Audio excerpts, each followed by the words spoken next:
morning. It is Monday, January 24th, 2022, and joining me as always on 5 Minute Mondays is Dr. Timothy Bray. Dr. Bray, I'm hoping the numbers are down. What can you tell us? Sure. Let me show you what's going on here in North Texas. As you can see, our new cases over the last 7 days are down about 7% from the week before.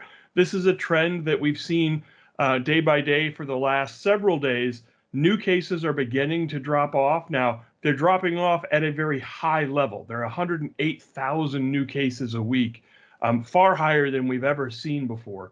Active cases are still slightly moving up, but that's because active case numbers tend to lag new case numbers by about 10 to 14 days. Let me show you specifically what we think the data are doing now, and I would call it a plateau. In other words, the increase has stopped. So here is the trend for the state of Texas.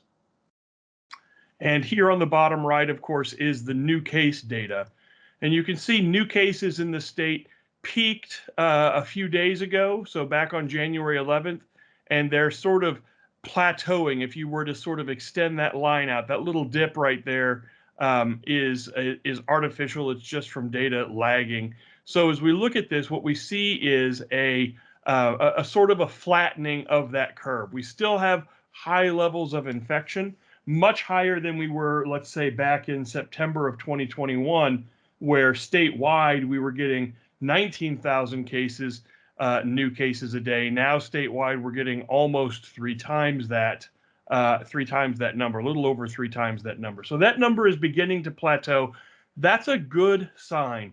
What it tells us, and if we're following the pattern that we saw in South Africa, we should see a series of decreasing mini peaks, if you will. We'll go down, we'll pop, hang out there for a little bit, we'll go down, we'll hang out there for a little bit, but we should be on the backside of this Omicron surge right now. Awesome. Well, thank you so much, Dr. Bray. I have a question for you. Can you briefly kind of just dive a little bit into the difference between those new cases and active cases? Sure. Active cases tell us how many people are currently sick with COVID. New cases just say in the last 7 days, right? What was the average over the last 7 days of daily new cases? So you're seeing here that we're getting 60,000 new cases every day.